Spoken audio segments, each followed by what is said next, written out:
ha lachema anya. This is the bread of affliction, which our ancestors ate in the land of Egypt, that all those who are hungry come and eat with us.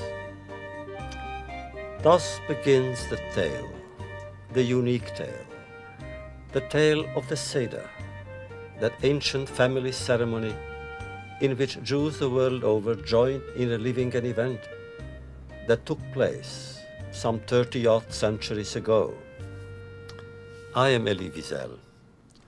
Like most Jewish children, I especially loved the Passover holiday. The Seder transformed us.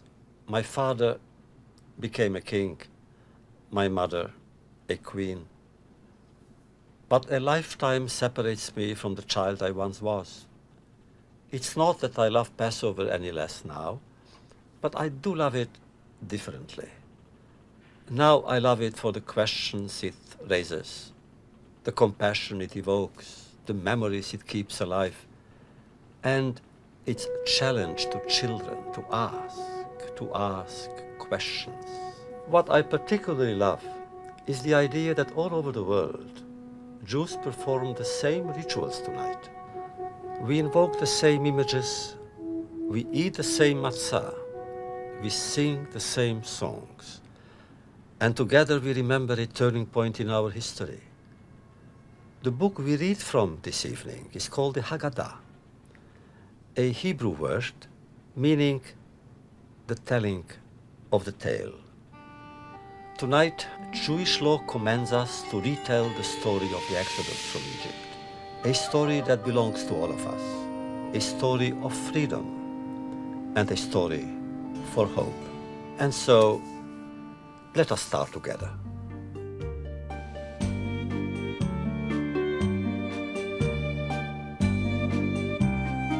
Anna, could you ask Mom where I should put the matzah? Okay.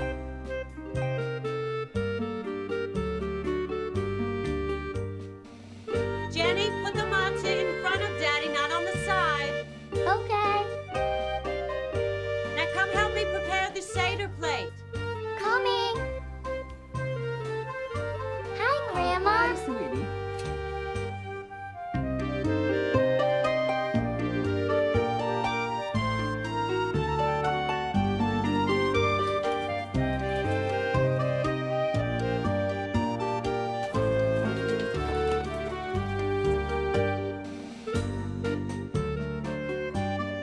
Daddy, what are you looking for?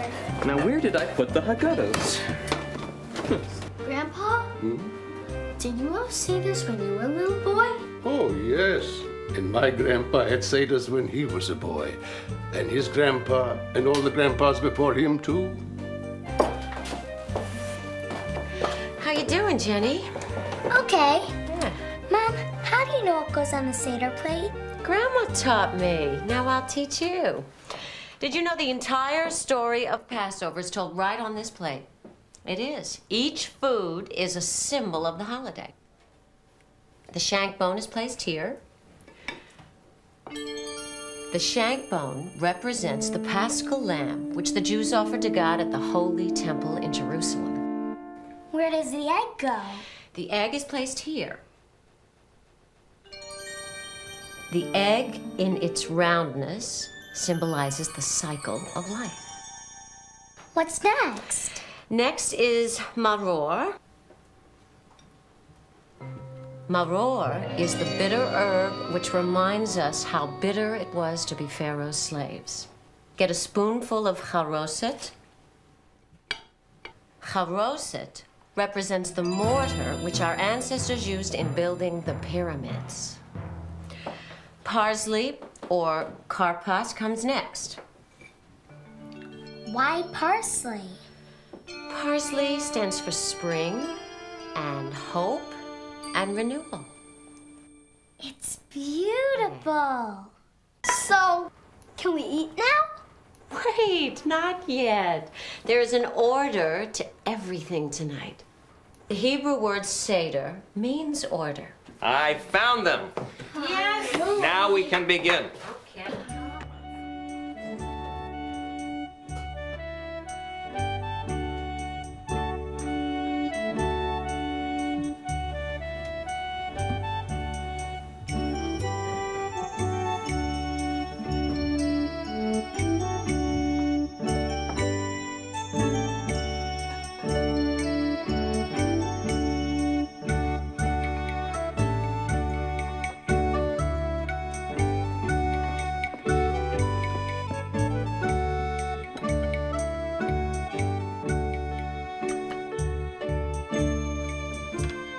Daddy! Grandma, let me help you with the candles. Oh, I would love it, Anna.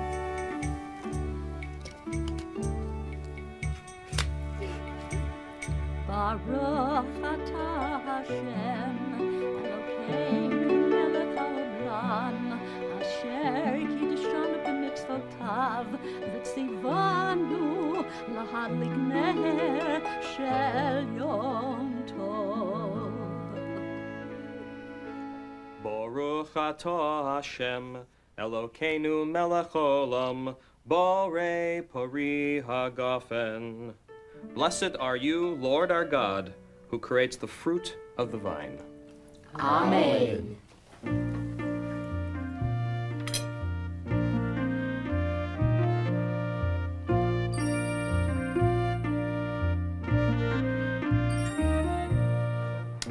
And now, It's time to eat?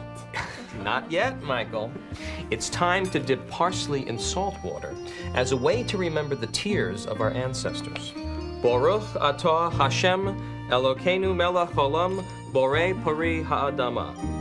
Blessed are you, Lord our God, who creates the fruit of the earth. Amen. Daddy, what now? Now, I'm going to break the middle matzah. This bigger piece is the afikomen. I'm going to save it for last because this will be the very last thing we're going to eat tonight.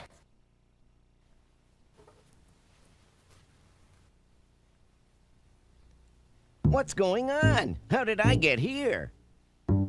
Watch where Daddy hides the afikomen. If we find it, then he'll give us presents for it. How come? Because he needs it to finish the Seder.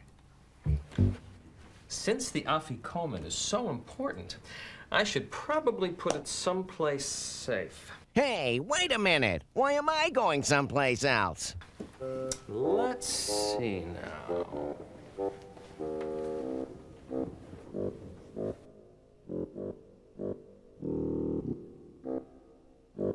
Now, let's see. Where was I? Oh, yes. This is the bread of affliction, which our ancestors ate in the land of Egypt. Let all those who are hungry come and eat with us. You mean like people who are really poor and don't have enough to eat? They should share in the Passover meal with us? Yes. When I was your age and living in the old country, we were never without a stranger at the Seder. I remember going from one synagogue to another, one house of study to another, looking for a stranger with whom we could share the Seder. On Passover Eve, you know that the poor and the uprooted were the most sought after and the most beloved of guests. In some towns, before Passover, Jews showed their charitableness in yet another way. One by one, they would enter a room in the community house. There they would find a plate filled with money. Those who had money left some. Those who needed money took some. No one knew how much was given or how much was taken. This way, those who needed money didn't feel embarrassed or ashamed. Does everybody understand what Grandpa was talking about? Yes. And now for my favorite part of the Seder, the 4 questions. Who is the youngest? It's okay, Michael. You start. We'll all help. All right. Ma nishtana halayla hazeh mikol halaylot mikol halaylot sheva kol halaylot anochin hamei tu matzah halayla zeh kulo matzah halayla zeh kulo matzah. Why is this night different from all other nights? On all other nights, we eat either leavened or unleavened bread. Why in this night do we eat only unleavened bread? Shebechol halilot anyuchim she'ayirakot she'ayirakot halayla zeh maror maror halayla zeh maror maror. On all other nights, we eat all kinds of herbs. Why on this night do we eat only bitter herbs? שבכל הלילות אין אנו מטבילים אפילו פעם אחת. אפילו פעם אחת. הלילה זה שתה ואני. הלילה זה שתה ואני. On all other nights, we need not dip our herbs even once. Why on this night do we need to dip twice? שבכל הלילות אנו אוכלים בין יושבינו בין מסובין.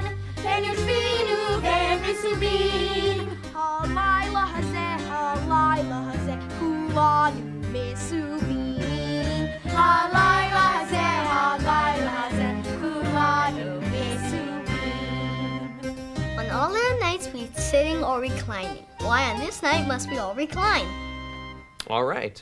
These are very good questions, and we will answer them by telling a story that happened a long time ago. We were all slaves to Pharaoh in Egypt. It was a time of misery for the children of Israel.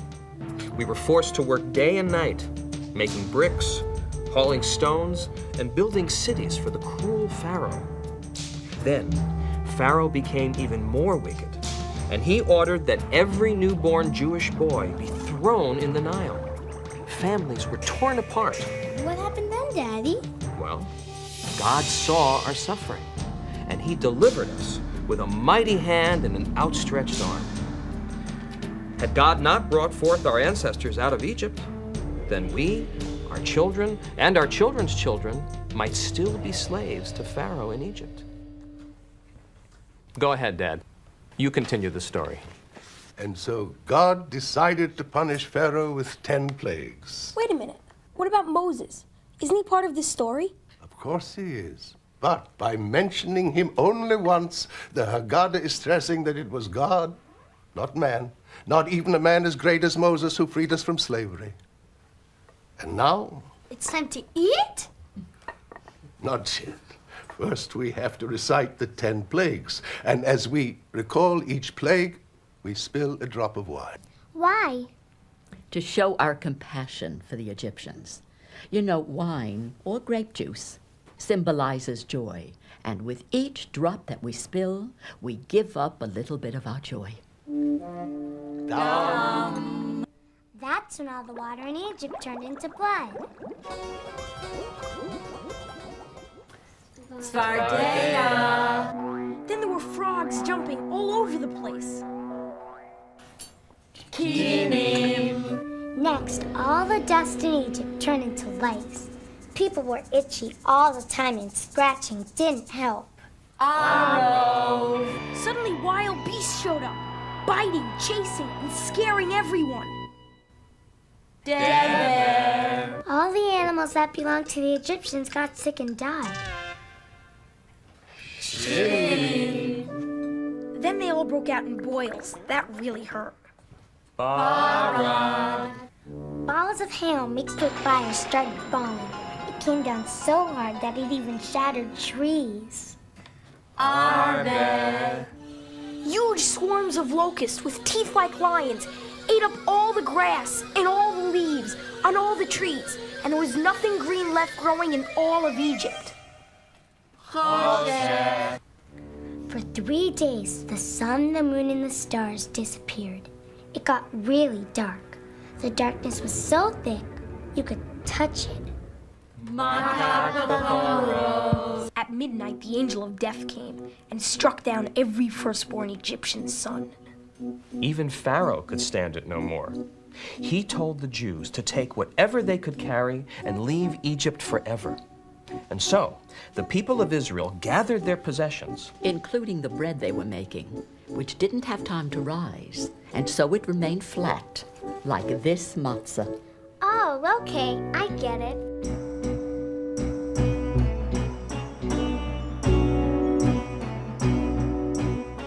When the children of Israel reached the Red Sea, they suddenly heard hoofbeats behind them. Pharaoh had changed his mind and sent his army to stop the Jews. You can imagine how our people felt, trapped between Pharaoh's army and the sea. Then Moses raised his staff and a miracle happened. The Red Sea parted and our people crossed safely to freedom. What happened to Pharaoh's army? How come they didn't follow? They did follow, but the sea closed up and Pharaoh's army drowned. But we were free? Yes. Can we eat now? No. Now we're going to sing. Ilu hotzi hotzianu hotzianu mi Mitzrayim velo asavahem shvatim dayenu dayenu dayenu dayenu dayenu dayenu dayenu dayenu dayenu dayenu dayenu Ilu natan lanu et Shabbat v'lo kervanu lipnei har Sinai dayenu Dayenu, dayenu, dayenu, dayenu, dayenu, dayenu, dayenu, dayenu, dayenu, dayenu. Well, Michael, it would have been enough, Dayenu, just to sing this song. But now it's finally time to... Eat!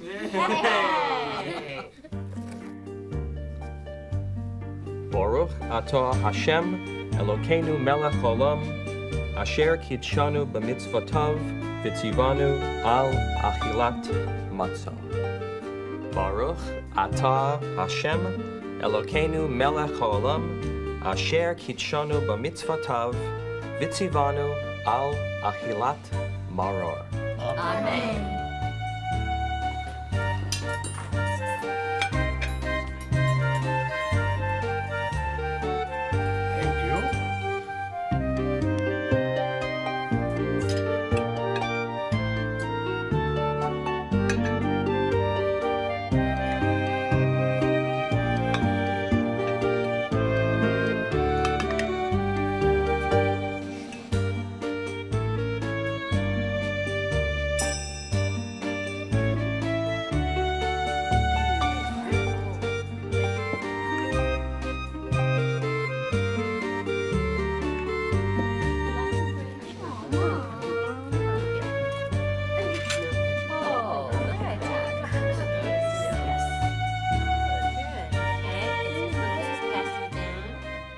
I'm stuffed.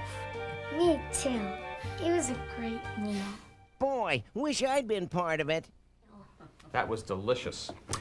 And now we need the afikomen. All right. But where is the afikomen? I'm here, over here. Please come and get me. This book is heavier than it looks. Hey, I know where it is. I'll get it.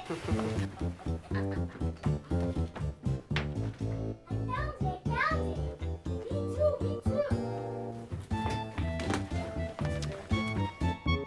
What do we get in return? Well, we can't finish the Seder without the afikomen. So, here you go. Thanks. There.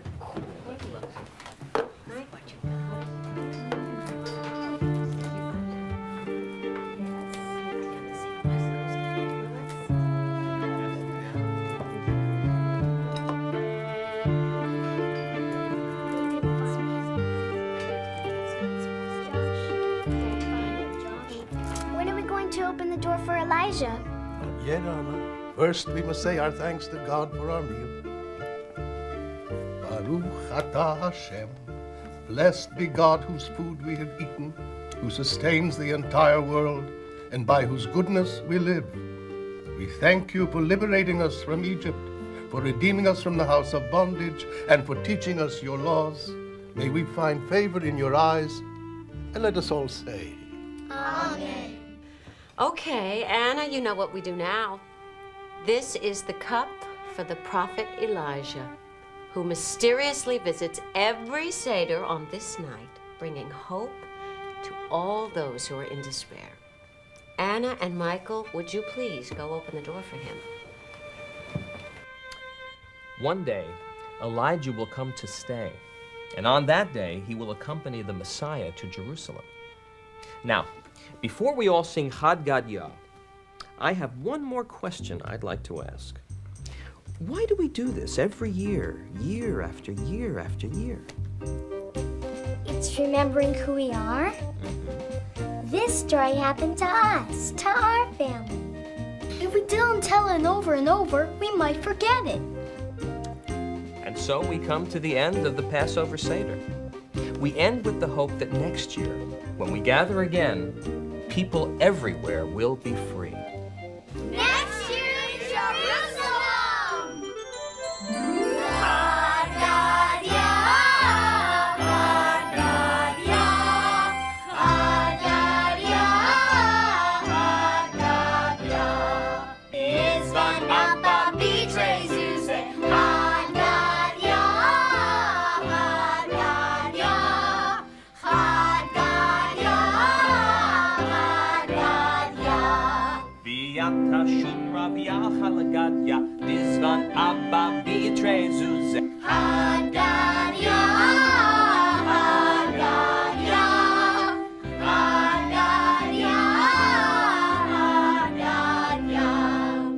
And here we are, concluding the Seder with Haggadah, a beautiful song, which is not just about a father who buys a goat for his child.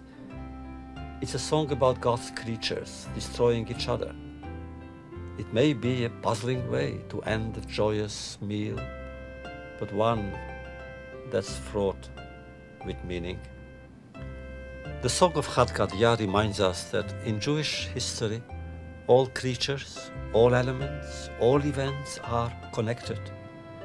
The goat and the cat, the fire and the water, the slaughterer and the redeemer, they are all part of the story.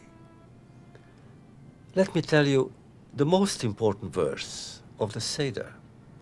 And you should tell your child on that day. This is the essence of our tradition. What do we mean by tradition? The Hebrew word for tradition is masorah, which comes from the word limsor, to transmit, to share, to communicate. We must communicate what we have learned from those who have lived before us. It is my duty to tell my child not only my story, but his as well, the story of our people. Sometimes stories are sad. Still, it is important to tell them and retell them, to live them again and again, this year and next, when we shall meet again around the Seder table.